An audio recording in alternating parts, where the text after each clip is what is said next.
اعوذ باللہ من الشیطان الرجیم بسم اللہ الرحمن الرحیم اللہم وفقنا لما تحب وترضى واجعل عاقبۃ امورنا خیرا ولا تکلنا الی انفسنا طرفۃ عین ابدا رب ادخلنی مدخل صدق واخرجنی مخرج صدق واجعل لی من لدنک سلطانا نصیرا۔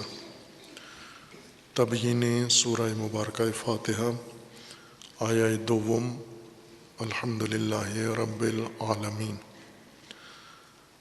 حمد مخصوص ہے اللہ کے لیے، اللہ رب العالمین ہے۔ حمد ستائش، تحسین اور تعریف مخصوص ہے اللہ کے لیے۔ وہ تحسین و تعریف جو مشاہدہ کمال، مشاہدہ فضائل، مشاہدہ جمال اور مشاہدہ حسن و زیبائی کے بعد، ادراک کے بعد انسان کے اندر احساس پیدا ہوتا ہے، یہ حمد، یہ تحسین مختص ہے اللہ کے ساتھ، چونکہ تمام کمالات، تمام جمال اور تمام منبع کمال کا اللہ کی ذات ہے۔ یہ حمد اس وقت شمار ہوتی ہے جب انسان حقیقتاً خود حامد ادراک کرے اور ادراک حامد انسان کے اندر احساس حمد ایجاد کرے۔ اگر کسی کے کہنے پر دہراتا جائے، کوئی شخص جیسے پڑھاتے ہیں آموزش کے وقت، تعلیم کے وقت، اور اس کے تکرار کے بعد انسان تقلیداً کسی کے کہنے پر کہتا جاتا ہے، یہ حمد نہیں ہے، یہ قراءت ہے، تجوید ہے، تلفظ ہے، آموزش ہے۔ حمد قلبی احساس ہے جو ادراک پیدا کرتا ہے، معرفت و شعور انسان کے اندر ایجاد کرتا ہے۔ اور انسان کو اللہ تعالیٰ نے تمام ادراکی صلاحیتیں بدرجہ اتم عطا کی ہیں۔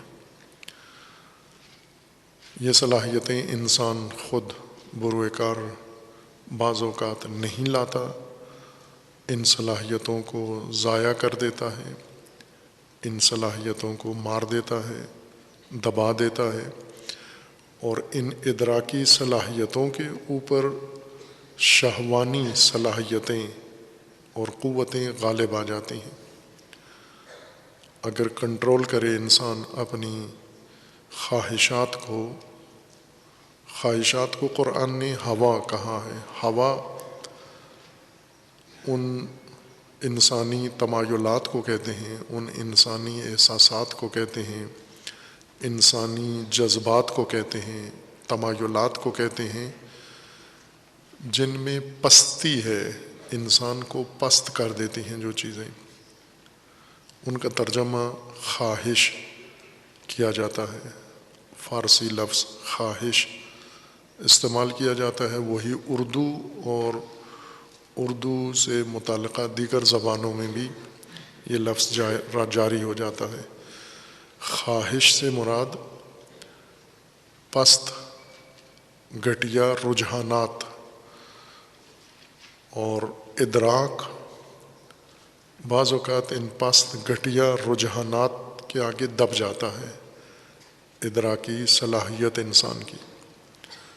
جیسے حواس ہیں، ظاہری حواس 5، یہ حصیں بھی خواہشات کے نتیجے میں یہ مغلوب ہو جاتی ہیں۔ جیسا بعض مناجات و دعاؤں کے جملات میں انسان اللہ کی بارگاہ میں اپنی مشکل پیش کرتا ہے، اپنی الجھن پیش کرتا ہے حل کے لیے، الہی ہوا ہی غالب و نفسی و عقلی مغلوب، یا قلبی مغلوب، ہوا، یہ پست رجحانات غلبہ رکھتے ہیں، چھا گئے ہیں، حاوی ہو گئے ہیں میرے وجود پر، ادراکات پر اور فہم کے اوپر، اور فہم کو انہوں نے، ان خواہشات نے، پست اور گھٹیا رجحانات نے مغلوب قرار دیا ہے، ضعیف و کمزور بنا دیا ہے۔ اس صورت میں انسان صلاحیت رکھتے ہوئے بھی نہ مشاہدہ کمالات کرتا ہے، نہ اپنے اندر، نہ اپنے وجود سے باہر دیگر موجودات میں، آفاق میں اور انفس میں، بلکہ آفاق و انفس دونوں کے اندر انسان کے عمل میں، رجحان میں غلبہ پست گھٹیا رجحانات کا ہو جاتا ہے، ادراکات ضعیف ہو جاتے ہیں۔ اور خصوصاً جو طلاب ہیں انہیں زیادہ یہ تجربہ کرنا پڑتا ہے۔ جب پڑھ رہے ہوتے ہیں، کوئی درس پڑھ رہے ہوتے ہیں، بعض اوقات درس سمجھ میں نہیں آتا، پائیں کہ باصلاحیت ہیں، ذہین ہیں، فطین ہیں، ادراکی صلاحیت بھرپور ہے، لیکن اس کے باوجود اس فہم میں، ذہن میں سادہ سا مطلب نہیں آ رہا۔ نہ آنے کی وجہ یہ ہے کہ اس کے اوپر دوسری انسانی صلاحیتیں، دوسری انسانی قوتیں غالب آ گئی ہیں، ادراک کے اوپر ادراک کمزور ہو گیا ہے۔ اسی طرح انسانی تحرکات اور محرکات بھی مغلوب ہو جاتے ہیں۔ جب ادراکات مغلوب ہوتے ہیں ان گھٹیا رجحانات کے نتیجے میں، تو محرکات بھی کمزور ہو جاتے ہیں، جیسے ارادہ کمزور ہو جاتا ہے، عزم کمزور ہو جاتا ہے یا ختم ہو جاتا ہے۔ ارادہ کر کے انسان توڑ دیتا ہے، بدل دیتا ہے، اور جس عمل کا ارادہ کیا ہے وہ عمل کرنے کا ارادہ چھوڑ دیتا ہے۔ اور بعض اوقات عمل میں، چونکہ عمل بھی ایک تحرک ہے، حرکت کمزور ہو جاتی ہے، چونکہ غلبہ ان گھٹیا رجحانات کا ہے، ہوائے نفس کا غلبہ ہے، ان پستیوں کا غلبہ ہے۔ یہ پست اس وجہ سے ہیں، یہ خواہشات، کہ انسان کو اپنے مقام سے گرا دیتی ہیں، اس کو اپنے مقام سے نچلے مقام کی طرف دھکیل دیتی ہیں، ورنہ بجائے خود بہت مضبوط اور قوی چیزیں ہیں۔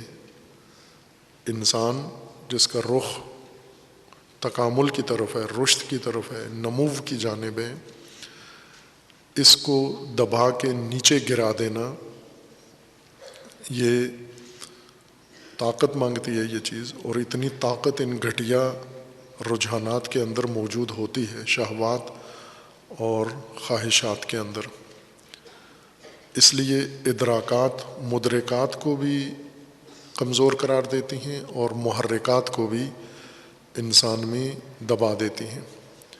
اس کے نتیجے میں انسان مشاہدہ نہیں کر سکتا اس کائنات کے اندر موجود، اپنے ارد گرد موجود ان محاسن کا، ان حسنات کا، خوبیوں کا، کمالات کا، ظرافتوں کا، نفاستوں کا، جو بھرپور طریقے سے اس عالم کے اندر اللہ تعالیٰ نے رکھی ہیں اور مقرر فرمائی ہیں۔ اسی طرح اپنے اندر موجود کمالات اور جمال و حسن و زیبائی کو ادراک نہیں کر سکتا، مغلوبیت کی وجہ سے۔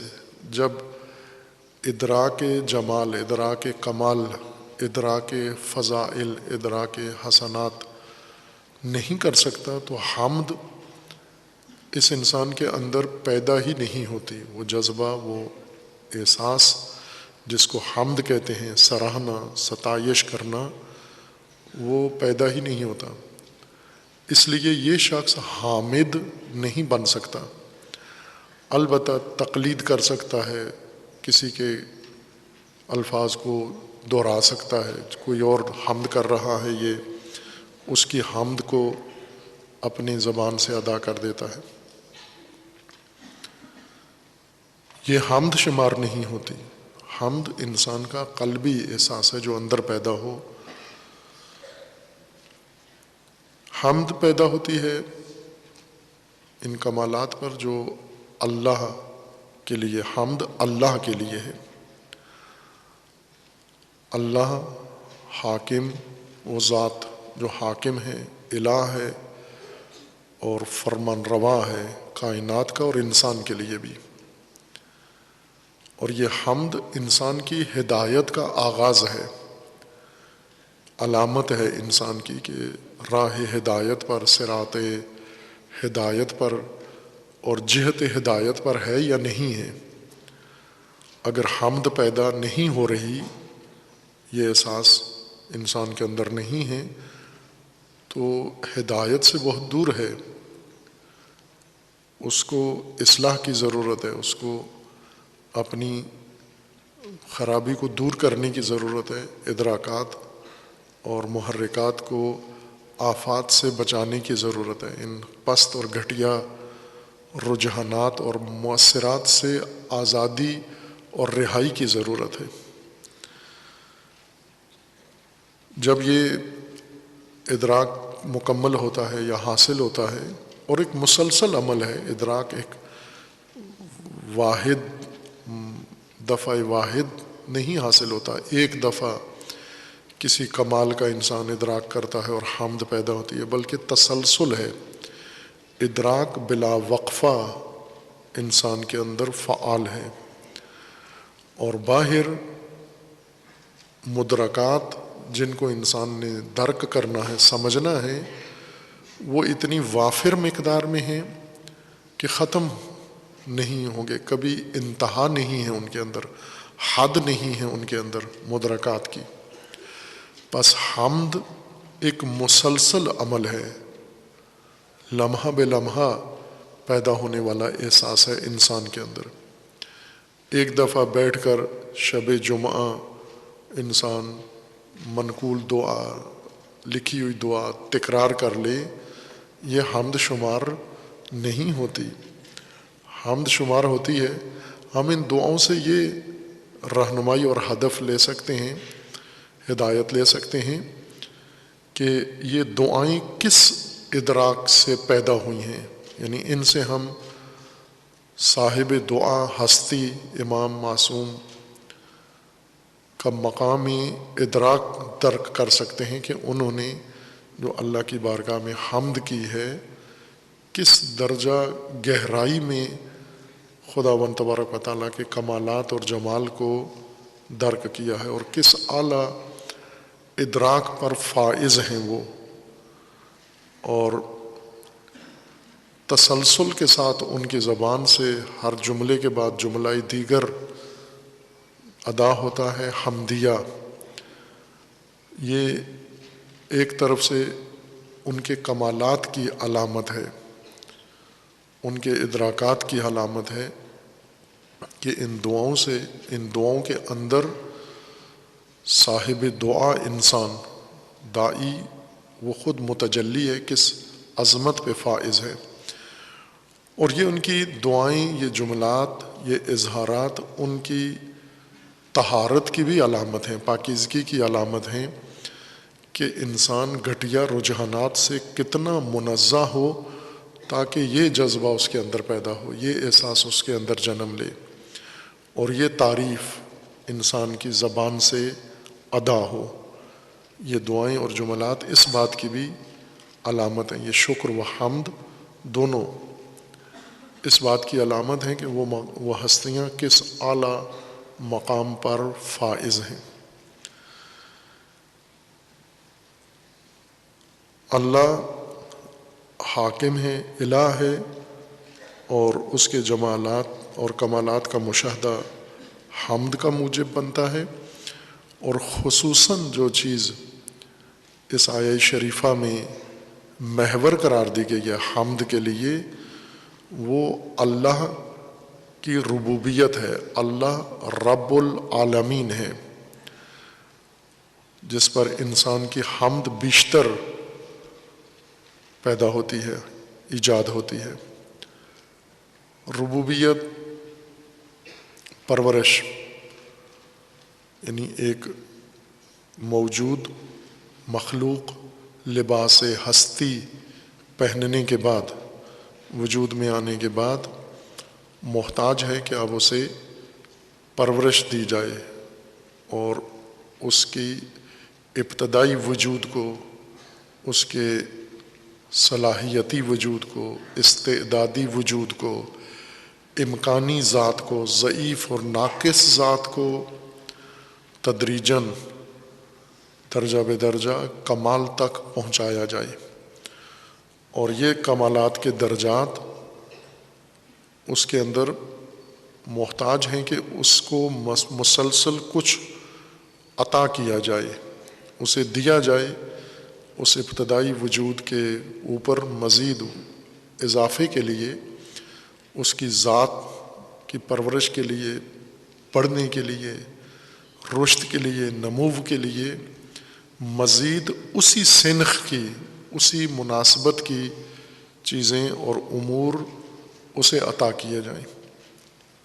جیسے مثال دی تھی کہ تمام موجودات، جسمانی موجودات کی خلقت کا قانون یہ ہے کہ یہ جب جنم لیتے ہیں، ان کا پہلا دن آغاز ہوتا ہے، ان کے وجود کا لباس ہستی پہنتے ہیں تو یہ کمالات سے مکمل طور پر خالی ہوتے ہیں، فقط استعداد ان کی وجود میں آتی ہے۔ جیسے انسان جب پیدا ہوتا ہے، جنم لیتا ہے، ولادت انسان کی محض صلاحیت وجود میں آتی ہے، انسانیت نہیں ہوتی، کوئی کمال اس میں نہیں ہوتا، کوئی جمال اس کے اندر نہیں ہوتا، کمال کو قبول کرنے کی قابلیت ہوتی ہے، فقط ایک خالی ظرف ہے، خالی برتن، ایک خالی برتن ہے جو انسان کو عطا ہوتا ہے۔ اس کی تمام خصوصیت یہ ہے کہ انسانیت سے متعلقہ کوئی بھی کمال اور وجود اسے دیا جائے، کوئی صفت، فضیلت اس کو اگر دی جائے تو اس نے قبول کر لینی ہے۔ بس اس کے اندر ایک ہی کمال ہے کہ ورنہ ہر کمال سے خالی ہے، صرف ایک خوبی اس کے اندر ہے کہ ظرفیت اس کی مکمل ہے، اس کو اپنی ذات اور اپنے وجود اور اپنے مرتبے کے مطابق جو کچھ ملے گا اس نے ضائع نہیں کرنا، لے لینا ہے۔ یہ ظرف سالم اگر ہوا، اس نے سب کچھ دریافت کر لینا ہے۔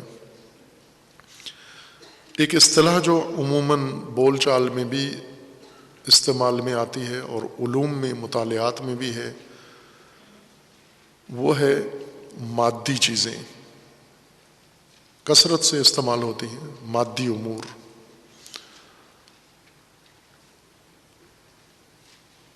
مادی امور یا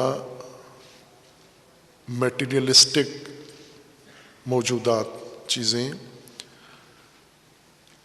ان کو غلط ترجمہ، چونکہ ہمارا تعلیمی نظام اتنا دقیق نہیں ہے، رٹے والا ہے، شاید معلمین کو بھی ترجمہ اس کا نہیں آتا، مادی چیزوں کا، مادے کا کیا معنی ہے۔ عموماً اس کا ترجمہ جسمانی کرتے ہیں، مادی چیزیں یعنی جسمانی چیزیں، جن کی کوئی شکل ہو، جن کا کوئی جسم ہو، جن کا حجم ہو اور جن کا کوئی وزن ہو، کوئی رنگت ہو، ان کو عموماً مادی چیزیں کہا جاتا ہے۔ معنوی کے مقابلے میں، مادی معنوی کے مقابلے میں لفظ استعمال ہوتا ہے، لیکن مادہ یا مادی امور یا عرف عام میں دنیاوی چیزوں کو کہتے ہیں۔ مادیت یعنی جن کی مالیت ہو، دنیاوی چیزیں ہوں، وسائل زندگی، پیسہ، گھر، وسائل گھر کے، گاڑیاں، دولت و ثروت، یہ چیزیں مادی کہلاتی ہیں۔ یہ عرفی اصطلاح میں، عرفی اصطلاح میں ان امور کو مادی کہیں، ٹھیک ہے، عرف ان کو مادہ کہے، جس معنی میں چاہتا ہے مادہ کہے ان کو، لیکن مادہ عربی لفظ ہے، اصل مادہ، اس کا معنی جسمانی چیزیں یا دنیاوی چیزیں یا مال و دولت و ثروت نہیں ہے، مادہ کا بنیادی معنی ہے قابلیت، یعنی ظرف۔ مادی امور سے مراد وہ موجودات جو قابلیت رکھتے ہیں کچھ بننے کی، کچھ اور کسی حالت میں تبدیل ہونے کی جو صلاحیت رکھتے ہیں، ان کو کہتے ہیں مادی امور۔ مادی چیزیں یعنی اس میں کچھ اور بننے کی بھی قابلیت ہے۔ جتنی جسمانی چیزیں، جسمانی شکلیں ہیں، یہ سب کسی اور شکل میں بدل سکتی ہیں، اور جو بدلتا ہوا ہم دیکھتے بھی ہیں، جیسے مٹی پودا بن جاتی ہے، پودا مٹی بن جاتا ہے، لکڑی بن جاتا ہے، لکڑی پھر پوسیدہ ہو کے مٹی بن جاتی ہے، پانی ہوا بن جاتا ہے، ہوا ٹھنڈی ہو کے پانی میں تبدیل ہو جاتی ہے۔ یہ تبدل علامت ہے کہ یہ مادی ہیں۔ مادی سے مراد یعنی ان کے اندر قابلیت ہے کوئی اور صفت، کوئی اور شکل، کوئی اور حیثیت قبول کرنے کے لیے، اس لیے ان کو مادی کہا جاتا ہے۔ اور مادی ہونا ایک طرف سے نقص، کمی کی علامت ہے۔ مادی کا مطلب یہ ہے مادے کا کہ ظرف ہے، اس کے اندر ہے کچھ نہیں، اور دوسری طرف سے یہ تکامل کی سیڑھی ہے۔ مادی ہونے کا مطلب یہ ہے کہ یہ ہر کمال تک پہنچ سکتی ہے۔ یہ شے قابلیت ہے، چونکہ مادہ ہونا، مادی یعنی قابل، بظرفیت چیز، اس کے اندر قابلیت ہے، اسی وجہ سے یہ سب کچھ بن سکتی ہے۔ اگر اس میں قابلیت نہ ہوتی تو یہ کسی اور کمال تک نہیں پہنچ سکتی یہ چیز۔ اس لیے انسان اور فرشتے میں یہ تفاوت ہے کہ فرشتہ مادی نہیں ہے، یعنی مادی نہیں ہے سے مراد یہ نہیں کہ جسمانی نہیں ہے، مادی سے مراد یہ ہے کہ اس میں کچھ اور ہونے کی، بننے کی صلاحیت، قابلیت نہیں ہے۔ فرشتہ خالی برتن کا نام نہیں ہے، ظرف کا نام نہیں ہے، بلکہ فرشتہ ایک مکمل کمال کا نام ہے، جس کا کمال تکمیل کر کے بنا دیا گیا ہے۔ یہ کچھ اور نہیں بن سکتا۔ انسان بن سکتا ہے، اس لیے انسان فرشتے سے آگے جا سکتا ہے۔ فرشتہ جہاں ہے وہیں رہے گا، قیامت تک وہیں رہے گا۔ انسان اپنے سفر میں قیامت تک تو بہت بڑی منزل اور فرصت ہے، یہ چند دنوں میں وہ کمالات حاصل کر سکتا ہے جو وسعت کائنات تک پھیلے ہوئے ہیں۔ انسان کو اللہ تعالیٰ نے مادی بنایا ہے، یعنی قابلیت والا بنایا ہے، صلاحیت والا بنایا ہے کہ ہر کمال حاصل کر سکتا ہے۔ کتنا حاصل کر سکتا ہے؟ لامحدود ہے۔ لامحدود یعنی جتنے کائنات میں موجود کمالات تصور کیے جا سکتے ہیں وہ انسان حاصل کر سکتا ہے۔ اتنی قابلیت وسیع کھلی اس کے اندر رکھی گئی ہے۔ باقی موجودات میں محدود قابلیت ہے، لمیٹڈ قابلیت ہے، ایک خاص کمال کی ہے، ایک خاص شے کی ہے۔ اگر وہ کمال ان میں پیدا ہو گیا بس ختم، اس سے آگے قابلیت کچھ اور ختم ہو گئی۔ لیکن انسان میں یہ قابلیت انتہا ناپذیر ہے، لامتناہی ہے، کہیں بھی ختم نہیں ہوتی یہ قابلیت انسان کی۔ انسان ادراک رکھتا ہے، اس ادراک انسان کے اندر ایک روشنی ہے۔ یہ معارف ہم استعمال کرتے ہیں لیکن تبیین شدہ نہیں ہیں، رٹے ہوئے ہیں، ہم نے ان کو ذہنوں میں سن کے تلقیناً بٹھایا ہوا ہے۔ علم، ادراک، معرفت روشنی ہے، انسان کے وجود کے اندر یہ روشنی آ جاتی ہے، اور یہ ایسی روشنی ہے جس سے انسان سے باہر کا منظر بھی روشن ہو جاتا ہے۔ ہم مسجد میں روشنی جب ایجاد کرتے ہیں اور اس سے مسجد کے اندر کی فضا بھی روشن ہو جاتی ہے، مسجد میں جو کچھ موجود ہے وہ بھی روشن ہو جاتا ہے، مسجد کے باہر کی فضا بھی روشن ہو جاتی ہے۔ انسان کے اندر ادراک، علم کا مطلب یہ ہے کہ روشنی پیدا ہو گئی، اپنے سے باہر بھی اس نے منظر اس روشنی سے دیکھ لیا ہے، اور اپنے اندر موجود فضا کو بھی اس نے مشاہدہ کر لیا ہے۔ اپنے اندر اس ادراک نے، روشنی نے انسان کو کیا دکھایا ہے؟ صلاحیت، خلا، کمی، باہر کمال، اندر وجود کے اندر اس کمال کا فقدان۔ یہ دو چیزیں ادراک نے انسان کے لیے روشن کر دی ہیں۔ یہ چیز موجود ہے باہر، میرے پاس نہیں ہے۔ جیسے آپ بازار میں دکان پہ جاتے ہیں، آپ دیکھتے ہیں دکان پہ سجی ہوئی کوئی چیز، اور آپ کا ادراک آپ کو بتاتا ہے کہ یہ دکان میں ہے لیکن آپ کے پاس نہیں ہے۔ کھانے کی چیز ہے تو آپ کے پیٹ میں نہیں ہے، لیکن باہر ہوٹل میں یا حلوائی کے اس ٹھیے پہ موجود ہے، آپ کے پاس نہیں ہے۔ اسی طرح آپ جب جاتے ہیں کتابوں کی دکان میں تو آپ کا ادراک، یہ روشنی آپ کو دو چیزیں دکھاتی ہے۔ کتاب دکان میں موجود ہے، آپ کے پاس نہیں ہے، آپ کے اندر خلا ہے، کتاب کا کمی ہے، باہر موجود ہے۔ یہ ادراک آپ کا آپ کو دکھاتا ہے۔ اور باہر کی موجود چیز کو پورے وجود کے ساتھ، یہ روشنی ایسی ہے کہ جس چیز پر پڑتی ہے اس کا مکمل حلیہ ہمارے لیے واضح کر دیتی ہے۔ اور وہ چیز جو باہر ہے، میرے پاس نہیں ہے، جب اپنے تمام شخصیت سمیت ادراک کی روشنی جب اس پر پڑتی ہے، علم کی روشنی جب اس پر پڑتی ہے، تو وہ چیز مکمل اپنے محاسن، اپنے حسن، اپنی زیبائی کے ساتھ میرے لیے نمایاں ہو جاتی ہے۔ مثلا کتاب ہے، کتاب اپنی تمام خوبیوں کے ساتھ میرے علم میں آ جاتی ہے، آگاہی میں آ جاتی ہے۔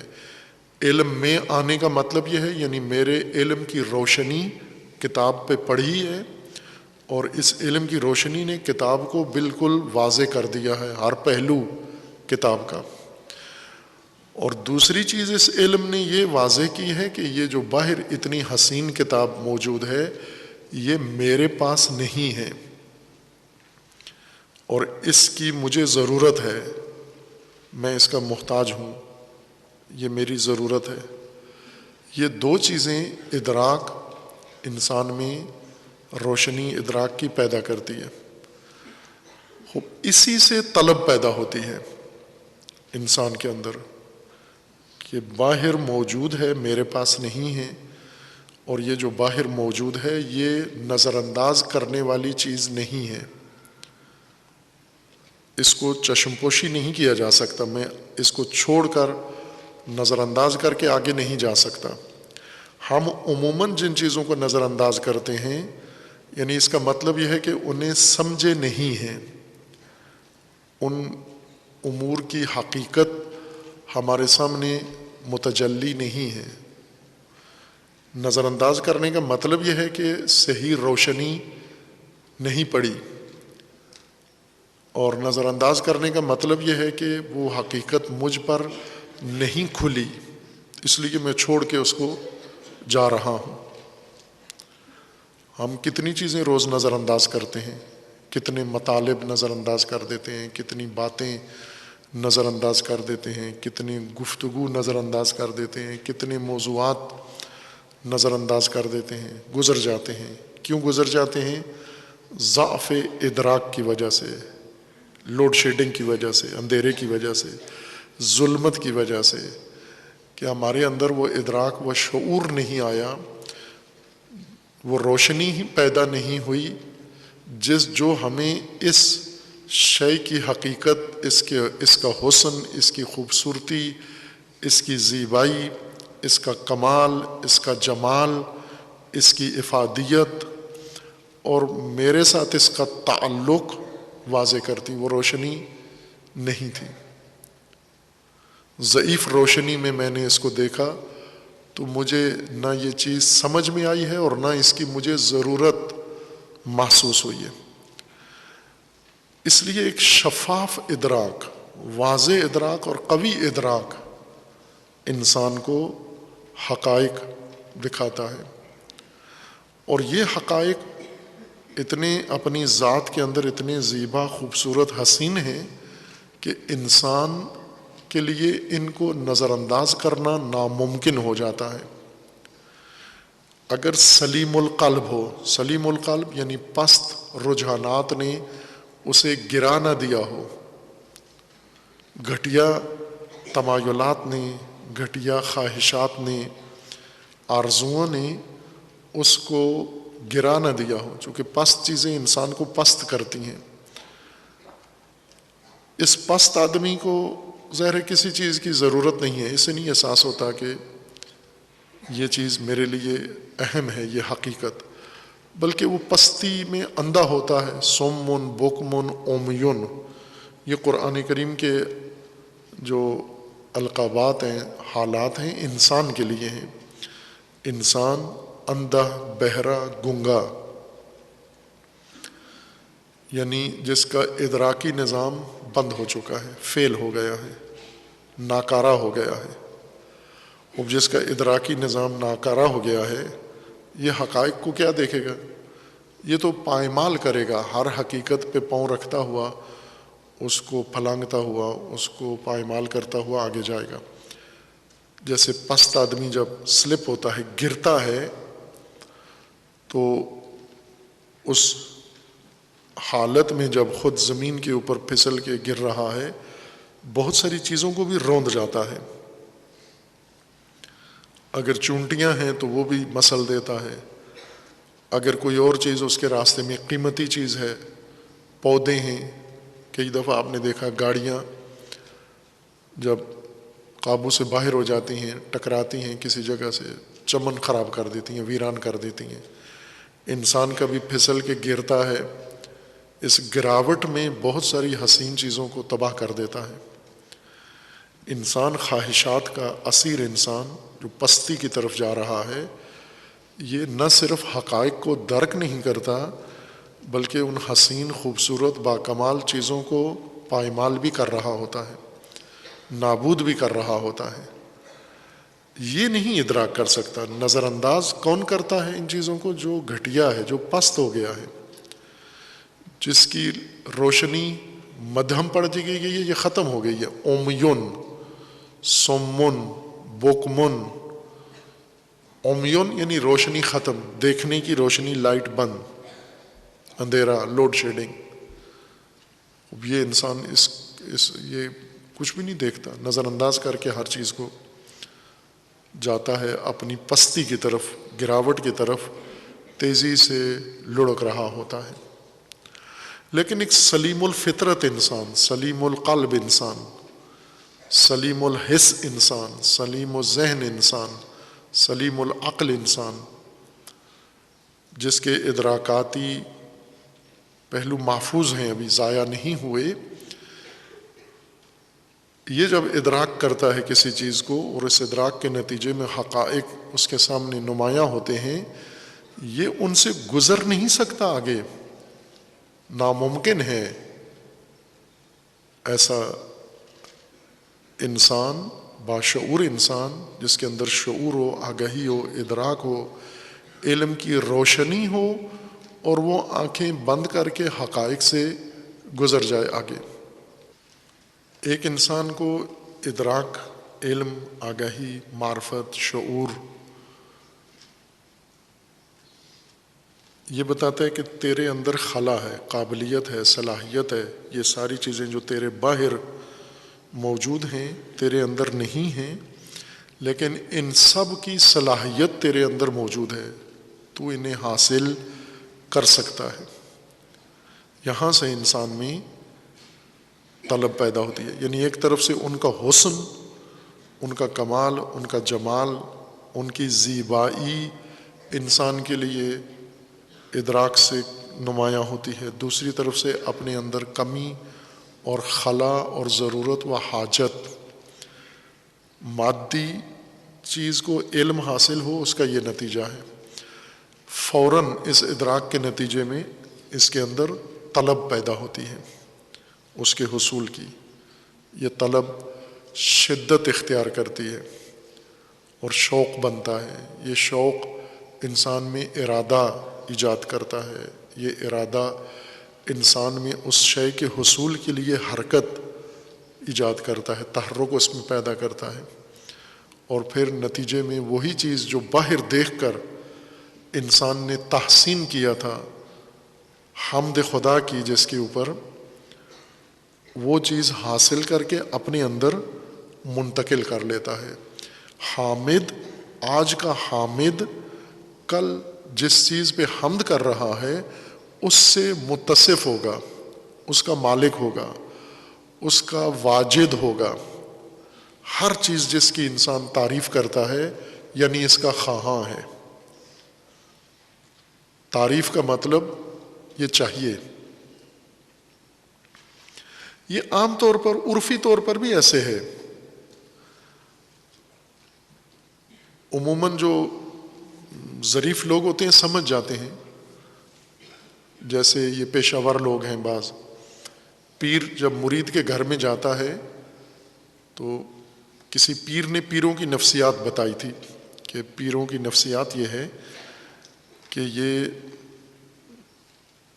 سب سے زیادہ لالچی ہوتے ہیں، دوسروں کی چیزوں پہ نظر رکھے ہوتے ہیں، لیکن در عین حال پیر ہوتے ہیں، مرشد ہوتے ہیں، باقی سارے ان کے مرید ہوتے ہیں، تو ایک اپنا بھرم بھی ہوتا ہے ان کا۔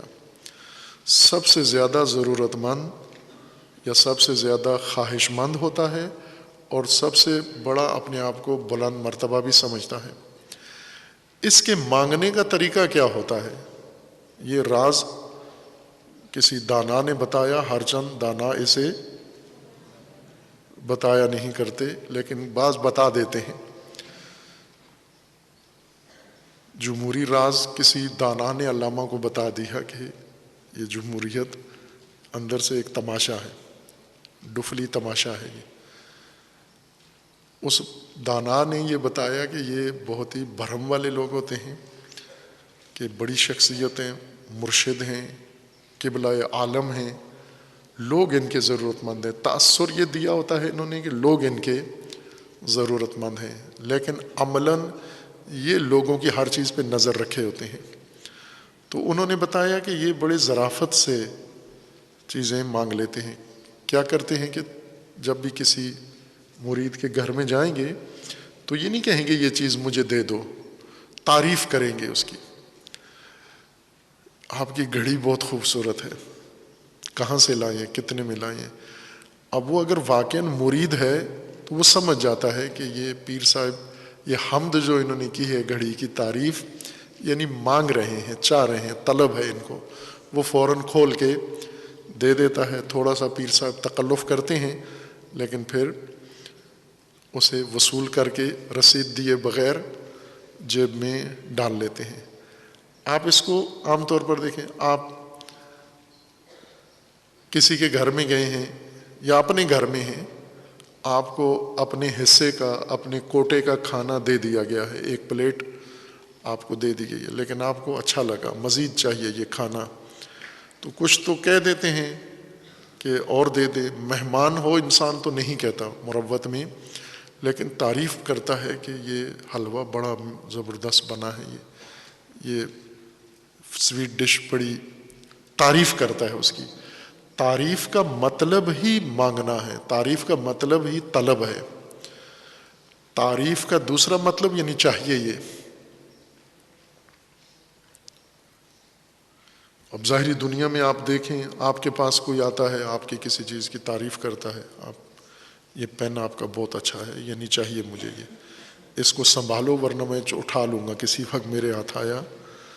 جب بھی آپ کی کسی چیز کی کوئی تعریف کرے فوراً اس کو تالے میں ڈالو۔ تعریف کا مطلب یہ ہوتا ہے کہ اس نے لے لینی ہے، اس کو چاہیے، پسند آئی ہے، اور اس کے اندر اس کی طلب موجود ہے۔ تعریف کا یہی معنی ہوتا ہے۔ حمد یعنی طلب۔ یہ احساس حامد کے اندر پیدا ہوتا ہے ایک کمال کو، حسن کو باہر دیکھ کر، یعنی یہ حامد اس کمال کا طالب ہے، چاہتا ہے اس کے اندر آئے۔ کس نے طلب کی ہے؟ ممکن ہے یہ زبان ترجمانی نہ کر سکے، حمد کی صحیح تبیین و تفسیر نہ کر سکے۔ عموماً ہم اپنے وجود، اپنی ذات، اپنی وجدانیات کی تفسیر زبانی لفظی تعبیر نہیں کر سکتے۔ ایک عجز ہے، انسان کا ضعف ہے، کمزوری ہے کہ جو کچھ انسان پاتا ہے اپنے اندر، اس کو زبان سے دوسروں کے سامنے تشریح نہیں کر سکتا۔ احساسات کو کبھی بھی انسان دوسروں کے سامنے الفاظ کے ذریعے بیان نہیں کر سکتا۔ اپنی حاجات کو انسان لفظ کا جامہ نہیں پہنا سکتا۔ اگر اللہ تعالیٰ صرف ہماری دعاؤں پہ، لفظی دعاؤں پہ جائے تو سارے کنگال ہوں، کسی کو کچھ بھی نہ ملے، چونکہ ہم اپنی بنیادی ضرورتیں لفظ کے ذریعے زبان پہ لا ہی نہیں سکتے۔ لیکن ہمارا وجود، ہماری طلب وجودی، یہ مسلسل اپنی حاجت بیان کر رہی ہوتی ہے، ترجمانی اپنی کر رہی ہوتی ہے۔ حمد، تعریف، کیا ہوا؟ کیوں حمد نکلی آپ کے منہ سے؟ بے ساختہ تعریف و ثنا، چونکہ دیکھا ہے، یہ منظر دیکھا ہے، یہ اس کمال کو دیکھا ہے، خوب دیکھ کر حمد کیوں کی ہے؟ سراہا کیوں ہے؟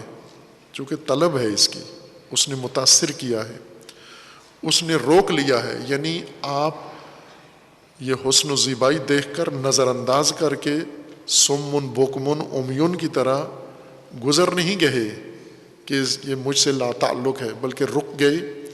تعریف کا مطلب یہ ہے کہ یہ چاہیے آپ کو۔ یہ تعریف انسان نے حق تعالیٰ کی کرنی ہے۔ الحمدللہ تعلیم ہے، ہدایت کا پہلا سبق ہے سورہ فاتحہ۔ فاتحہ ہے ہدایت کا، ہدن للناس کا آغاز ہے۔ اس آغاز میں ہمیں ہدایت کے طور پر حمد اللہ کی رب العالمین ہے۔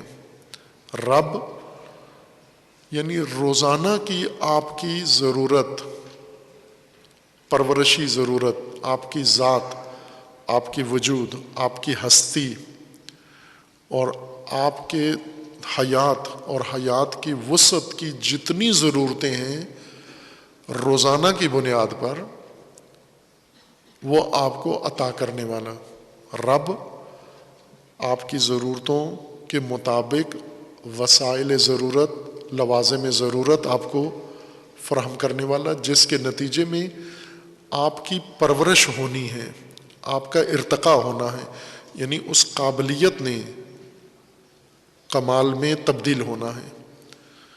پڑے پڑے قابلیت نابود ہوتی ہے، قابلیتوں کا یہ قانون ہے، یہ ہمیں سمجھ لینا چاہیے۔ اور بہت ہی خوش نصیب ہیں جس طرح قرآن کریم نے بعض لوگوں کو یہ تحسین برانگیز الفاظ کہیں نا، طوبیٰ لہم، طوبیٰ لہم، گوارا ہو ان کو جنہوں نے یہ بات سمجھ لی ہے، طوبیٰ لہم،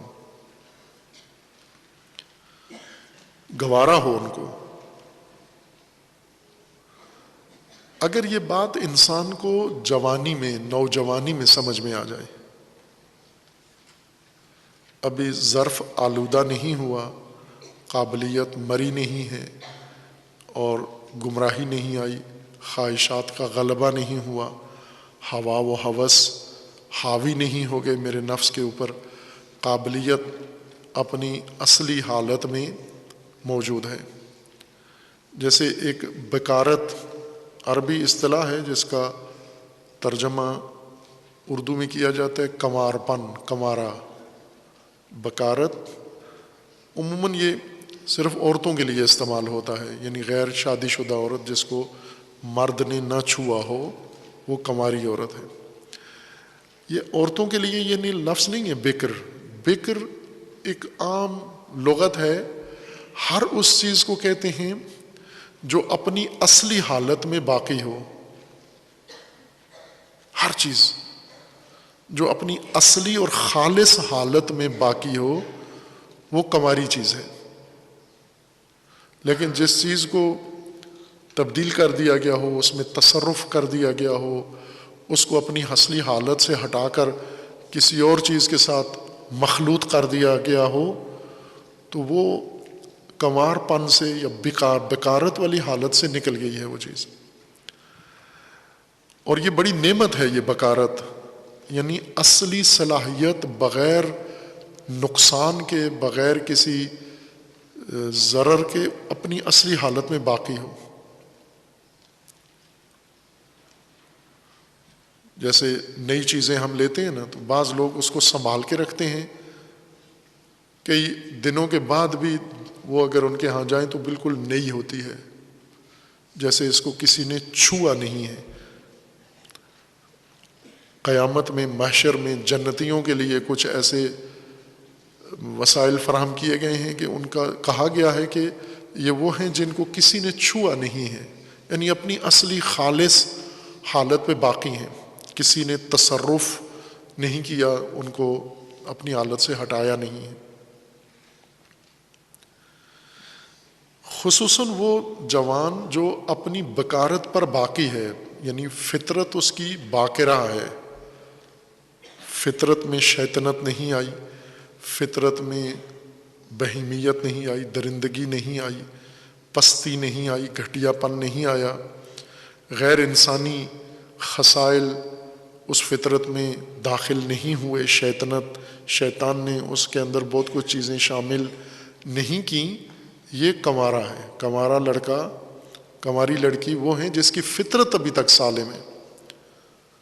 بے شک شادی ہو جائے اس کی، شادی کے بعد فطرت باقرہ اگر ہے، یہ ہدایت کے لیے سب سے موزوں انسان ہے جس کی فطرت اپنی بکارت پر باقی ہے.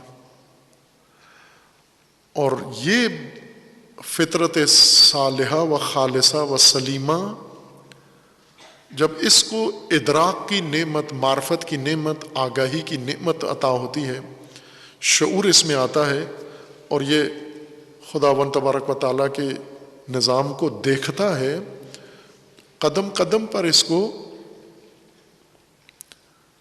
حقائق نظر آتے ہیں، اور وہ سارے حقائق اس کو یہ ادراک ہوتا ہے کہ یہ میری ضرورت ہے لیکن مجھ سے باہر ہیں یہ سب، اب مجھے درکار ہیں، یہ چاہیے. حمد کرتا ہے. حمد کر کے انسان ایک اپنی آمادگی طلب کا اعلان کر رہا ہوتا ہے. حمد کا مطلب یعنی چاہیے مجھے. اور دوسری طرف سے جس نے یہ دینا ہے، جس کے اختیار میں ہے یہ سب، یہ حسن، یہ چمن حقائق کا جو ہم دیکھ رہے ہیں، اور ہر رنگ میں، ہر پھول میں ہمیں ایک خوبصورتی نظر آ رہی ہے اور اس کی ہمیں ضرورت ہے، یہ مجھے کیسے ملے گی یہ ساری چیزیں؟ یہ تو کسی کی ہیں، اس کا کوئی مالک ہے اس کائنات کا، یعنی یہ حسن و جمال کا یہ عالم یہ کسی کا ہے، اور میں اس کے چمن میں گھوم رہا ہوں اور جو دیکھتا ہوں وہ مجھے چاہیے. حمد طلب ہے اسی سے جس کا یہ ہے، اور وہ ہے اللہ کی ذات، رب العالمین، عالمین کو پرورش دینے والا، عالمین کو پروان چڑھانے والا. عالمین میں بحث کریں گے ہم، عالمین سے کیا مراد ہے. اب یہ مراد لیں کہ ہر چیز، ہر مخلوق، ہر موجود جس کو اللہ تعالیٰ نے بحیثیت خالق خلق کیا ہے، لباس خلقت عطا کیا ہے، اب وہ موجود اپنی ابتدائی خلقت سے آگے آنا چاہتا ہے، اپنے مقصد خلقت تک جانا چاہتا ہے، کمال تک پہنچنا چاہتا ہے. اس کمال تک رسائی ان تمام حقائق کے ذریعے سے ممکن ہے. یہ کس کے اختیار میں ہے؟ یہ تو اسی کے اختیار میں ہے۔ اللہ حاکم، خالق، مالک، یہ اس کا چمن ہے، اور میں اس کے بنائی ہوئی ہر چیز جو دیکھتا ہوں میں اپنی ضرورت سمجھتا ہوں، اور ان حقائق سے میں نے اپنی تکمیل کرنی ہے، تربیت پانی ہے۔ وہ حقائق سارے اس کے پاس ہیں، لہذا حمد کسی کے نام کی نکلتی ہے۔ الحمدللہ ہے تو اللہ کے لیے ہے، لیکن کس اللہ کے لیے؟ رب جو اس عالمین کا، اس جہان کا اور جہانوں کا رب ہے، اس کی حمد، یعنی جس نے یہ نظام بنایا ہے، خلقت صلاحیتیں خلق کر کے پھر ان صلاحیتوں کو پروان چڑھانا ہے، جس نے اپنا قانون بنایا ہے، نظام، اور میں اسی کے قانون اور اسی کے نظام اور اسی کی حاکمیت میں اب تقاضا کرتا ہوں، اور یہ تقاضا سب سے خوبصورت انداز تعریف و ثنا کے ذریعے سے ہے۔ سب سے خوبصورت انداز ثنا ہے۔ مثلاً ہم ایک دعا ہے، یہ بھی بڑی نعمتوں میں سے ہیں یہ دعائیں، خصوصاً جو اہل البیت علیہ السلام سے منقول ہیں۔ قرآنی دعائیں سب سے اعلیٰ دعائیں ہیں جو قرآن کریم نے انبیاء کرام اور اولیاء کی زبانی نقل فرمائی ہیں۔ رب تعالی جو تمام عالمین کا رب ہے، جس نے لباس خلقت دیا ہے، یعنی صلاحیتیں دی ہیں۔ اب ان الفاظ کا صحیح ترجمہ ہمارے ذہن میں آئے، وہ سابقہ تلقینات ہدایت کی راہ میں سب سے بڑی رکاوٹ ہیں۔ پہلے بھی اشارہ کیا تھا کہ ہمارے اندر ہدایت کے لیے سب سے بڑی رکاوٹ خود ہمارے اندر ہے۔ اس کو یوں کہہ لیں کہ ایک شخصی تجربہ میں آپ کے خدمت میں عرض کر رہا ہوں۔ کئی لوگ پوچھتے بھی ہیں کہ سب سے بڑی رکاوٹ ہمارے اندر ہے۔ جب تک اس طالب علمی کے سفر میں اپنی محفوظات کو، اپنے ان مفروضوں کو بنیاد بنایا تھا، حقیقت دور دور تک نظر نہیں آتی تھی، صرف وہی مفروضے اور تلقینات اور محفوظات، وہی علم تھا، وہی دانش تھی، وہی ہدایت تھی، اور وہ محض جہالت تھی۔ چونکہ وہ مفروضے کسی منبع سے نہیں آئے تھے، ویسے بھیڑ چال کے تحت لوگوں کو دیکھا، ماحول کو دیکھا، سخنوروں کو دیکھا، خطیبوں کو دیکھا، ذاکروں کو دیکھا، بڑے لوگوں کو دیکھا، سب سے متاثر ہوتے گئے، لیتے گئے، محفوظ کرتے گئے۔ جب پلٹ کے اس کا جائزہ لیا تو وہ تو سب بے بنیاد امور ہیں سارے۔ اگر ان کو انسان مد نظر رکھ کر نئی ہر چیز کو اس تناظر میں دیکھے تو وہ کوئی چیز انسان کو حاصل نہیں ہوتی۔ سب سے پہلی چیز اس سے نجات ہے۔ شہید مطہری رضوان اللہ تعالی علیہ اپنے بارے میں خود لکھتے ہیں، آغاز طالب علمی میں، کہ جب مشہد میں طالب علم بنے، ان کا شہر مشہد کے قریب ہے، تہران مشہد کے درمیان میں ہے، فریمان، وہاں سے ان کو والد نے پڑھایا اور داخل کروایا مشہد کے حوزہ میں۔ شہید مطہری کے بارے میں ایک مفصل گفتگو کی ہے، وہ گفتگو جو وعدہ دیا ہوا ہے کہ ہر شخصیت کے بارے میں ضروری ہے، یہ شخصیات کامیاب، یہ ایک نصاب ہے ہمارے لیے ہدایت کا۔ ان کے بارے میں توفیق ہو گئی تھی قم مقدسہ میں کہ طلباء کے سامنے تفصیلاً شہید مطہری کی شخصیت کی تشریح کی تھی کہ شہید مطہری کن عناصر سے یہ شخصیت تشکیل پائی ہے۔ اس میں اس کا ذکر کیا ہے، انہوں نے خود اپنی کتابوں میں ان کا ذکر کیا ہے۔ وہ فرماتے ہیں کہ جب میں طالب علم بن کر مشہد میں، ابھی ابتدائی طالب علم تھا، جس طرح روایت میں ہے نا کہ اللہ تعالیٰ جب کسی شخص کو یا جوان کو پسند کرتا ہے، فقہہ فی الدین، اسے فہم دین عطا کر دیتا ہے، شعور دینی اس جوان کو عطا کر دیتا ہے۔ اس کا مطلب ہے چن لیا گیا ہے، یہ اللہ نے انتخاب کر لیا ہے۔ اگر یہ فہم دینی آ گیا ہے کسی جوان میں، احساس کرتا ہے تو شکر خدا بجا لائے، نہیں کرتا تو اس ماہ میں رمضان میں طلب کرے اللہ تعالیٰ سے کہ یہ فہم عطا کرے انسان کو۔ اور جس کو خدا دھتکار دیتا ہے شیطان کی طرح، اسے دین کی فہم سے بیزار کر دیتا ہے۔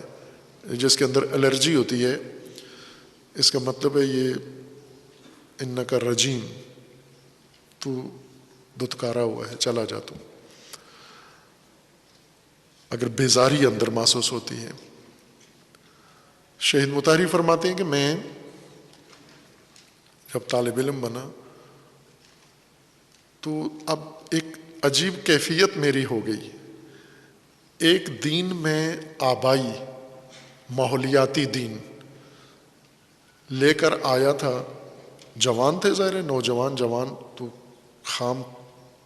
خالی ذہن تو نہیں ہے،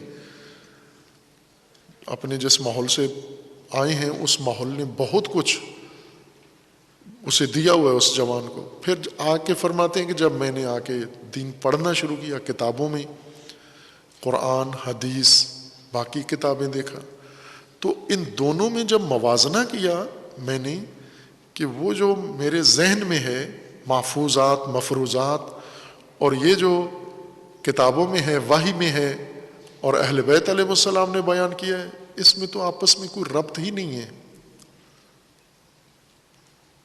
کوئی تعلق ہی نہیں ہے، بلکہ تضاد ہے اس کا، یہ کچھ اور ہے وہ کچھ اور ہے۔ یہ جوانی میں یہ احساس پیدا ہو جانا، اس کا مطلب ہے اللہ تعالیٰ نے بہت لطف و نعمت شامل حال کی ہے اس جوان کے، جس کو جوانی میں یہ پتہ چل گیا کہ اگر میں نے قرآن سے ہدایت لینی ہے تو یہ جو اپنے اندر رکاوٹ ہے اسے ہٹانا پڑے گا، ورنہ اگر میں اسے بھی پکڑ کے رکھوں جو آبا و اجداد سے سیکھا ہے، جو ذاکروں سے سیکھا ہے، جو خطیبوں سے سیکھا ہے، جو ماں باپ نے تلقین کیا ہے، جو دیکھا دیکھی کیا ہے، بھیڑ چال کے تحت جس کو دیکھا کوئی چیز سمجھ لی اور اس کو محفوظ رکھا ہوا ہے، تو پھر یہ تو حاصل نہیں کر سکتا یہ جو میرے سامنے کتابوں کے اندر موجود ہے۔ تو مجھے پہلے یہ راستہ صاف کرنا پڑے گا، یہ صفائی کرنی پڑے گی۔ اور فرماتے ہیں کہ پھر مجھے اللہ نے توفیق دی کہ میں اپنے اس بھیڑ چال والے دین، مفروضوں والے دین سے اپنے آپ کو نجات دی، خدا نے بچایا، اور تحقیقی دین اس کی جگہ پر اللہ نے مجھے عنایت کر دیا۔ ظاہر ہے کہ لمبا سفر ہے۔ اب شہید مطہری طالب علمی کے زمانے میں 14-15 سال کی عمر کا یہ احساس ہے، اور پھر شہادت کے وقت تک خداوند تبارک و تعالیٰ نے کیا کچھ عطا کیا شہید مطہری کو، علامہ اقبال کی طرح، وہ بہت بڑا سرمایہ ہے، اور یہ ہر ایک کے لیے ہے، یہ ہمارے لیے بھی ہے، آپ کے لیے بھی ہے۔ علامہ اقبال نے بھی ایسا ہی کیا، جو کچھ آبا سے سنا ہوا تھا ذاکروں خطیبوں سے، جب خود غور و فکر کیا تو پتہ چلا کہ وہ تو کچھ اور ہے، یہ کچھ اور ہے۔ پھر اس کو ہٹایا، اس ملبے کو صاف کیا تاکہ صحیح دین سمجھ میں آئے۔ اب جب ہم یہ الحمدللہ کے بارے میں تو ذہن بھرے ہوئے ہیں، خالی تو کسی کا بھی ذہن نہیں ہے، عوام کے ذہنوں میں بھی الحمدللہ آشنا چیز ہے، جب سے پیدا ہوئے ہیں سنتے آئے ہیں الحمدللہ رب العالمین۔ وہی جو الحمد کے بارے میں تصورات ہیں وہی محرومی کا ذریعہ ہیں۔ اس کو اگر ہٹا کے ایک طرف کر دیں اور پھر الحمد کی تبیین سنیں ہم، الحمدللہ رب العالمین کا مطلب یہ ہے کہ انسان جس کو خدا نے یہ ادراک بصیرت دی ہے، شعور دیا ہے، آگہی دی ہے، اور یہ اس کائنات میں اپنے نفس میں باہر نگاہ کرتا ہے، توجہ کرتا ہے، تو مشاہدہ کرتا ہے کس چیز کا؟ اللہ کی ربوبیت کا، آنکھوں سے مشاہدہ کر رہا ہے۔ ہر چیز پرورش پا رہی ہے، ہر چیز، مثلا گندم کو دیکھتا ہے، یہ بیج گزرتا نہیں ہے، کھڑا ہو جاتا ہے، یہ کسان کیا کر رہا ہے؟ دانے مٹی میں پھینک رہا ہے، خوب کوئی اس کو روکے کہ بھلے مانس یہ کیا کر رہے ہو آپ، کیوں دانے ضائع کرتے ہو، مٹی میں ڈالتے ہو، یہ دانے محفوظ رکھو، کھاؤ، خود کھاؤ، بچوں کو دو. لیکن یہ کام نہیں کرتے. کیوں؟ ہمیں پتہ ہے کہ یہ دانہ مٹی میں جائے گا، اس سے خوشہ پیدا ہوگا، اس خوشے میں پھر 7 خوشے پیدا ہوں گے، ہر ایک میں 700 دانہ لگے گا، پھر خدا ان کو دوہرا مضاعف کر دے گا، 1400 دانے ہو جائیں گے. خوب یہ ہم روزانہ عملاً دیکھتے ہیں، دانہ ہماری آنکھوں کے سامنے مٹی میں جاتا ہے، پھر مٹی سے اگتا ہے. یہی ربوبیت خداوند تبارک و تعالیٰ ہے. یہ ربوبیت ہے جو آنکھوں سے نظر آ رہی ہے. خلقت اور خلقت کے بعد پرورش، قدم قدم پر ہر چیز آپ کی آنکھوں کے سامنے. پرندے انڈے دیتے ہیں، ان انڈوں سے چوزے نکلتے ہیں، وہ چوزے آپ کی آنکھوں کے سامنے جوان ہو جاتے ہیں، اڑنا شروع کر دیتے ہیں. آپ کی آنکھوں کے سامنے جانوروں کے بچے پیدا ہوتے ہیں، وہ بچے پرورش پاتے ہیں، وہ پرورش پا کے پھر خود توانا جانور بن جاتے ہیں، پھر خود یا دودھ دیتے ہیں یا بچے دیتے ہیں، آپ کو فوائد پہنچاتے ہیں. یہ نباتات آپ کی آنکھوں کے سامنے یہ سب کچھ ہو رہا ہے. آپ کی آنکھوں کے سامنے آپ کے گھر کے اندر آپ کے بہن بھائی پیدا ہو رہے ہیں، آپ کے اعزاء رشتہ دار پیدا ہو رہے ہیں، ان کی پیدائش آپ دیکھ رہے ہیں، ان کی پرورش آپ دیکھ رہے ہیں. ان کی پرورش کیسے ہو رہی ہے، کون کر رہا ہے؟ وہی کر رہا ہے جس کی یہ کائنات ہے. اور یہ پرورش کا نظام دیکھ کر انسان کی زبان سے نکلتا ہے الحمدللہ رب العالمین. رب العالمین کی حمد، یعنی انسان خواہاں ہے اس تربیت کا، اس ربوبیت کا خواہاں ہے، ایک امیدوار جو ربوبیت کا محتاج ہے اور تحت ربوبیت ہے، اور جس نے ربوبیت اللہ کی دیکھ لی ہے اور تحسین نکلی ہے اس کی زبان سے، یعنی یہ خواہاں ہے اس پرورش کا.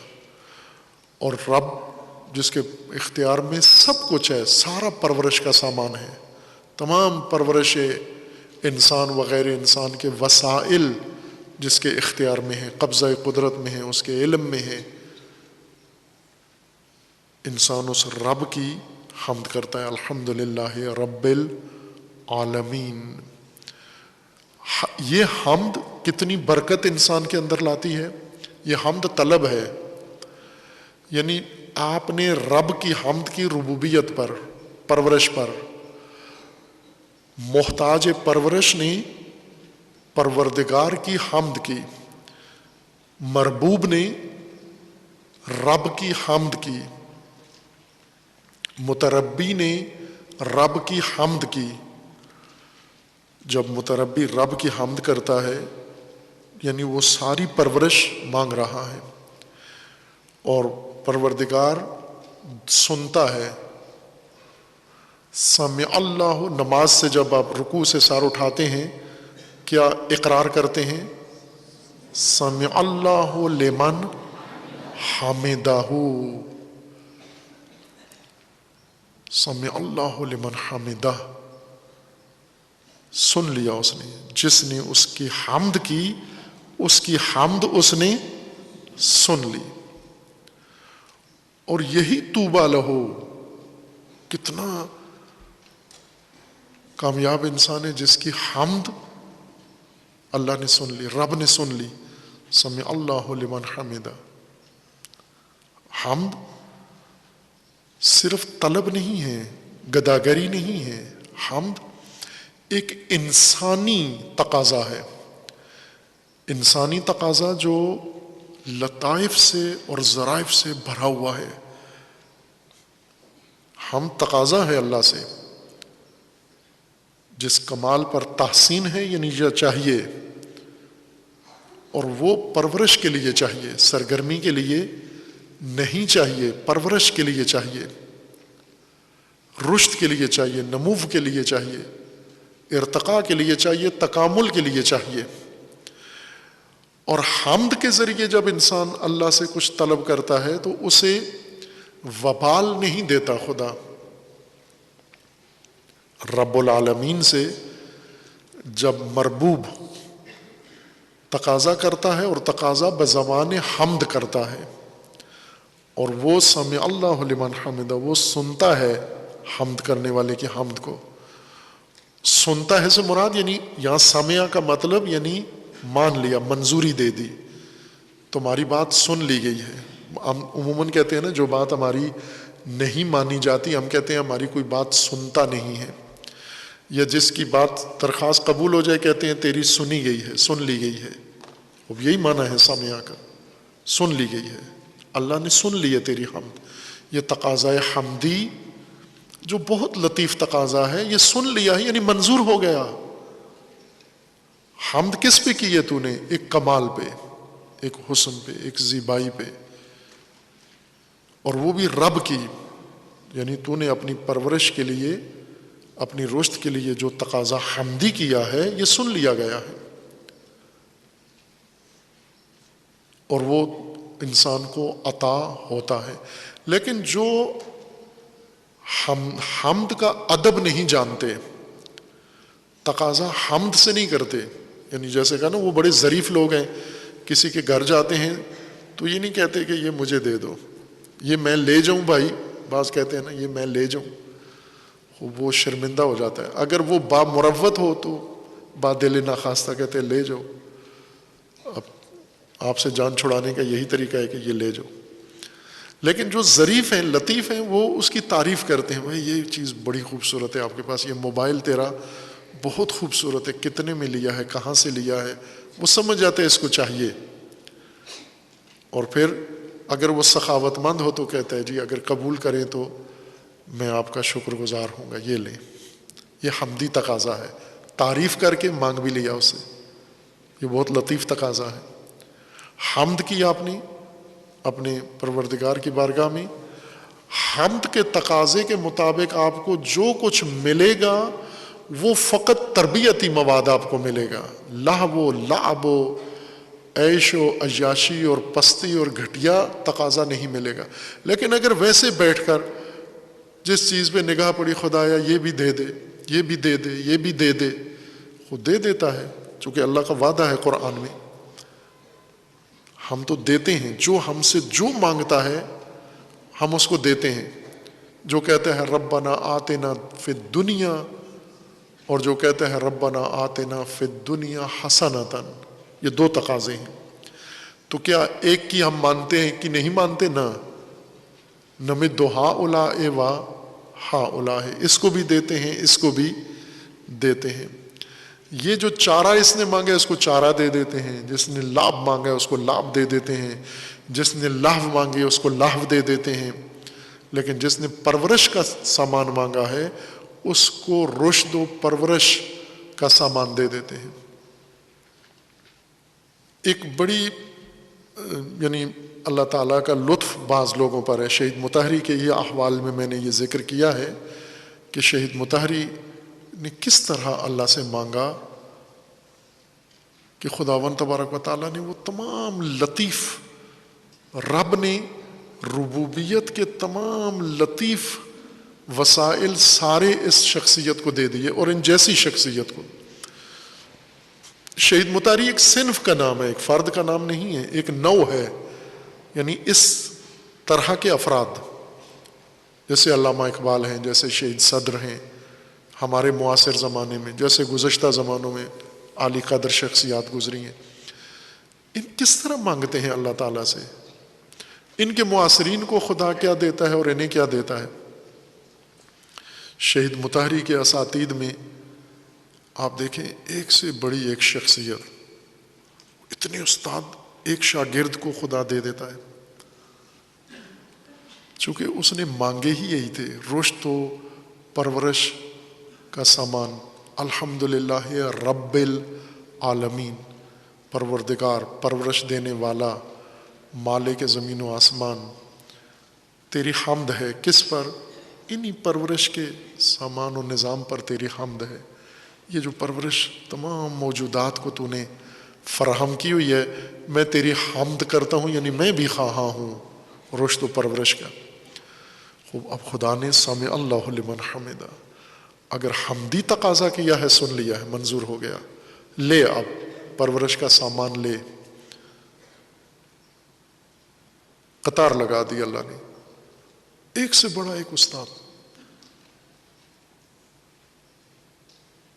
اسی طرح دیگر اساتید ہمارے، ان کے جب انسان اساتید کی فہرست پڑھتا ہے تنگ رہ جاتا ہے کہ خدا نے یکجا اتنے مربی، اتنے معلم، اتنے شخصیت پرور، شاگرد پرور، انسان پرور، ایک طالب علم کو اتنا کچھ عطا کر دیا خداوند تعالیٰ نے.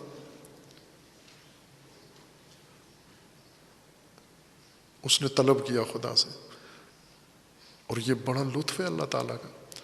ظاہر ہے پھر ان کو جس طرح رسول اللہ صلی اللہ علیہ وآلہ وسلم کے بارے میں امیر المومنین کا فرمانا ہے کہ اگر یہ زخارف دنیا، یہ سونا چاندی اگر سرمایہ ہوتا اور کمال ہوتا تو اللہ کبھی بھی اپنے نبیوں کو ان سے محروم نہ کرتا.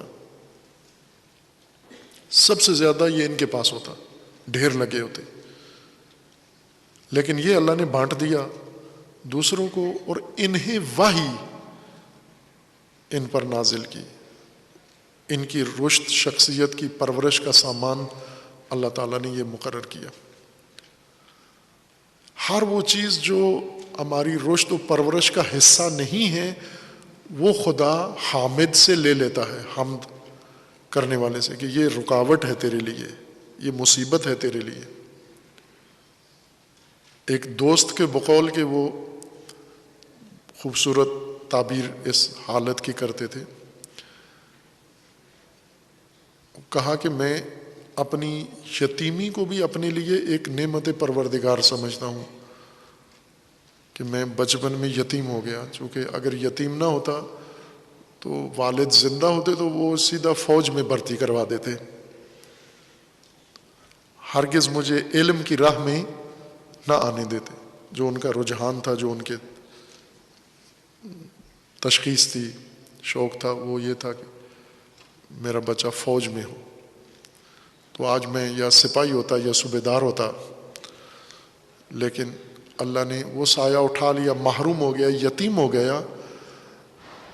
یعنی ایک اللہ نے اس طرح بھی میری مدد کی، ایک سختی میں ڈال دیا لیکن ایک طرح سے ایک رکاوٹ بھی ہٹا دی. جس طرح حضرت موسیٰ نے، حضرت خضر نے حضرت موسیٰ کی معیت میں ایک بچہ مار دیا جو ماں باپ کے لیے دکھ پیدا کرنے والا تھا. اسی طرح اللہ تعالیٰ نے کچھ ایسے ماں باپ اٹھا لیے ہیں جو بچوں کے لیے دکھ ایجاد کرنے والے ہیں. ہٹا لیا ان کا سایہ، ان بچوں سے، برگزیدہ بچوں سے ہٹا لیا ان کا سایہ کہ آپ کے زیر سایہ رہیں گے تو آپ ہی کی طرح کے ہو جائیں گے، یا چرسی ہو جائیں گے، یا بھنگی ہو جائیں گے، یا لفر لفنگے ہو جائیں گے، یا آپ کی طرح سے آوارہ ہو جائیں گے. تو بہتر ہے یہ سایہ اٹھ جائے تاکہ وہ آزادی سے اپنا سفر کر سکے. تو وہ انسان ان چیزوں کو بھی پرورش کا ایک نظام کا حصہ سمجھتا ہے. کتنے لوگ ایسے ہیں اگر وہ گھروں میں ہی ہوتے تو کبھی بھی رشد نہ کر سکتے. گھر والوں نے انہیں دھتکارا، نکال دیا، گھر سے باہر نکال دیا، پھر وہ آئے اور اس نظام کا حصہ بنے اور خدا نے انہیں کسی اعلیٰ مقام تک پہنچا دیا، پھر گھر سے جا ملے دوبارہ. یہ اللہ تعالیٰ کے لطائف ہیں کہ اگر انسان حمد کے ذریعے تقاضا کرتا ہے کمال و جمال خدا کا، اور خصوصاً وسائل پرورش کا، وہ پرورش کے وسائل اللہ تعالیٰ دے دیتا ہے ان لوگوں کو جو حمد خدا بجا لاتے ہیں. ان کے لیے تعلیم، معلم، کتاب، استاد، ہدایت کا ذریعہ، ان کی شخصیت کی پرورش، ان کی قوم کی پرورش، ان کی ملت کی پرورش. اور اس کے بجائے جو شکر نہیں کرتے تو خداوند تبارک و تعالیٰ یہ وسائل پرورش ان سے رشد کے لے لیتا ہے. لعنت اس کو کہتے ہیں. لعنت یعنی لے لیا سب کچھ، خدا نے محروم کر دیا اور ان کو اپنے حال پر چھوڑ دیا ہے. وَكَلَهُمْ إِلَىٰ أَنفُسِهِمْ، ان کی مہار ان کی گردن پہ ڈال دی ہے، جہاں مرضی ہے جاؤ چرو، جس کے پیچھے مرضی ہے جاؤ۔ پھر یہ سیاسی جماعتیں بنا لیتے ہیں، تنظیمیں بنا لیتے ہیں، لیڈر بنا لیتے ہیں، بدترین انسانوں کو اپنا لیڈر مان کے ان گمراہوں کے پیچھے۔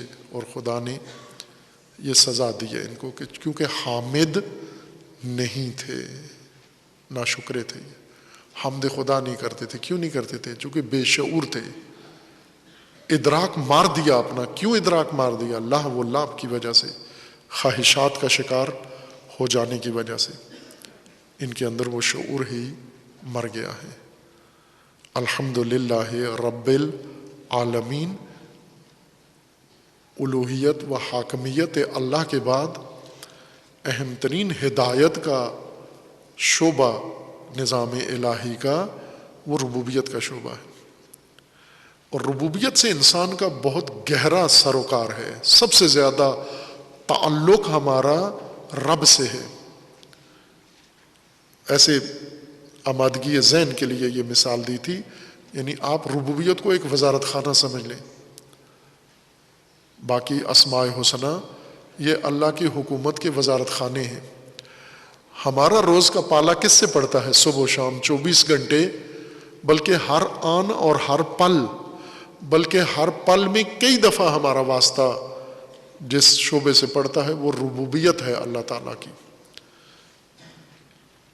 اور ہم اگر ربوبیت الہ کو سمجھ جائیں، نظام ربوبیت خدا کو سمجھ جائیں، رب لفظ رب ذہن میں بٹھا لیں، پھر یا رب کرتے رہیں، لیکن نہ رب کا پتہ ہو، نہ ربوبیت کا پتہ ہو، نہ پرورش کا پتہ ہو، اور صرف یا رب کرتے رہیں، تو وہ ایک تلقینی ورد ہے۔ اگر ربوبیت کو سمجھ جائیں تو انسان منسلک ہو جاتا ہے، نظام ربوبیت میں آ جاتا ہے، اپنا لیتا ہے، نافذ کر لیتا ہے اپنے اوپر، اور ربوبیت غیر خدا کو ترک کر دیتا ہے۔ انسان کی سب سے بڑی گمراہی کا میدان ربوبیت کا میدان ہے کہ رب مثلا خالق اللہ کو مانتے ہیں، مالک اللہ کو مانتے ہیں، معبود بھی اللہ کو مانتے ہیں، رب غیر اللہ کو مانتے ہیں۔ آج کے مسلمان کی بڑی دشواری یہ ہے کہ ان کا رب اللہ نہیں ہے۔ بعضوں کی یہ ہے کہ ان کا الہ اللہ نہیں ہے، حاکم اللہ نہیں ہے، لیکن بعض اللہ کو معبود مانتے ہیں، حاکم بھی مانتے ہیں، لیکن رب غیر اللہ کو مانتے ہیں۔ غیر اللہ رب ہے، اللہ کے علاوہ کوئی رب ہے۔ مختلف موجودات کو رب مانتے ہیں، بتوں کو رب مانتے ہیں، مورتیوں کو رب مانتے ہیں، حکومتوں کو رب مانتے ہیں، طاغوتوں کو رب مانتے ہیں، حکام کو رب مانتے ہیں، اور سب سے بڑی گمراہی یہ ہے کہ اپنے ماں باپ کو رب مانتے ہیں۔ ہر گھر میں یہ شرک موجود ہے کہ ماں باپ کو ماں باپ نہیں مانتے، رب مانتے ہیں اپنا۔ مقدس ہستیاں جنہیں اللہ تعالیٰ نے ہماری ہدایت کے لیے مقرر کیا ہے ان کو رب بنا لیتے ہیں۔ عیسائیوں نے عیسیٰ کو رب بنا لیا، یہودیوں نے موسیٰ کو رب بنا لیا، دوسرے مذاہب والوں نے ان کو رب بنا لیا، پیروں کو رب بنا لیا، مرشدوں کو رب بنا لیا، غوث پاک کو رب بنا لیا، علی کو رب بنا لیا، ائمہ کو رب بنا لیا، اہل بیت کو رب بنا لیا۔ یہ روزمرہ کی گمراہی ہے، روزمرہ کی گمراہی، اور سب سے عمومی گمراہی یہ ہے۔ کس وجہ سے؟ بے شعوری کی وجہ سے، ادراک نہیں ہے تمہیں، اللہ کا نظام ربوبی سمجھے نہیں ہے، علم میں نہیں ہے آپ کے۔ اگر وہ شعور آ جاتا اور الہی ربوبیت کا نظام پلے پڑ جاتا تو پھر وہ وزارت خانہ ہے جس سے ہمارا صبح و شام کا تعلق ہے۔ اور اگر انسان رب سے جڑ جائے، جس طرح علی علیہ السلام فرماتے ہیں کہ معرفت رب تمام معرفتوں کا سرچشمہ ہے، رب کی معرفت سے آگے ساری چیز سمجھ میں آ جاتی ہے۔ چونکہ نزدیک ترین شعبہ ہے آپ کی زندگی کے، ملموس، مشہود اور محسوس شعبہ ہے ربوبیت۔ اگر اس کو دقت کے ساتھ سمجھے اور اگر علم کی روشنی میں سمجھے تو اور زیادہ آسانی و سہولت ہے۔ جیسے ہم رشت کر رہے ہیں، کھانا کھاتے ہیں، یہ کس طرح ہمارے جسم میں رشت پیدا کرتا ہے، یہ ربوبیت اللہ کے تحت ہے۔ باہر غلے، زمینیں غلے پیدا کر رہی ہیں، یہ ربوبیت خداوند تبارک و تعالیٰ ہے۔ زمین کے نیچے معدنیات بن رہی ہیں، یہ ربوبیت ہے اللہ تعالیٰ کی۔ بارشیں برس رہی ہیں، یہ ربوبیت ہے اللہ تعالیٰ کی۔ سبزہ اگ رہا ہے، یہ ربوبیت ہے اللہ تعالیٰ کی۔ مخلوقات پیدا ہو رہی ہیں، یہ ربوبیت ہے اللہ تعالیٰ کی۔ ان کا رزق فراہم ہو رہا ہے، ربوبیت ہے اللہ تعالیٰ کی۔ ہوائیں چلتی ہیں، موسم بدلتے ہیں، ربوبیت ہے اللہ تعالیٰ کی۔ اور دن رات تبدیل ہوتے ہیں، ربوبیت ہے اللہ تعالیٰ کی۔ یہ نظم و نظام کائنات قائم ہے، یہ ربوبیت ہے اللہ تعالیٰ کی ہم سب کے لیے۔ اگر انسان اس کو سمجھے تو ابدیت انسان مستحکم ہو جاتی ہے، توحید انسان زیادہ مضبوط ہو جاتی ہے، اور زندگی میں رشد کا راستہ بہت آسان ہو جاتا ہے، چونکہ جو رب ہے اسی سے سب تعلق جڑ گیا ہے۔ اور اب میری پرورش کا کوئی ایسا کام نہیں ہے جو میں پریشان ہو جاؤں، مضطر ہو جاؤں کہ یہ مجھے ملے گا یا نہیں ملے گا، یہ میسر آئے گا یا نہیں آئے گا۔ اگر رب کے ساتھ تعلق و انس پیدا ہو گیا ہے تو باقی تو کائنات، حکومت ساری اسی رب کی ہے، اور وہ بے حیثیت رب آپ کے زندگی میں نافذ الحکم ہے۔ اس کا حکم، اس کے حکم کے تحت ہی ساری چیزیں، جن چیزوں کے پیچھے آج دوڑتے ہو یہ آپ کے پیچھے آئیں گی اگر اللہ کی ربوبیت سے متصل ہو جائیں۔ الحمدللہ رب العالمین ربوبیت ہے، اور وہ بھی عالمینی ربوبیت ہے، عالمین کا رب۔ اور عالمین کا رب انسان کو اور زیادہ تسلی دیتا ہے کہ یوں نہیں ہے کہ میرا رب اللہ ہے اور باقیوں کا رب کوئی اور ہے، عالمین کا رب کوئی اور ہے۔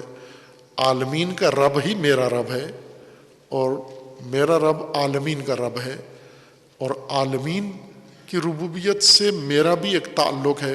میں بھی اسی نظام ربوبیت میں ہوں، اسی کے تحت ہوں جو عالمین کے لیے اللہ تعالیٰ نے مقرر کیا ہے۔ عالمین کی وضاحت کل انشاءاللہ کی جائے گی۔ وصلی اللہ علی محمد وآلہ الطیبین۔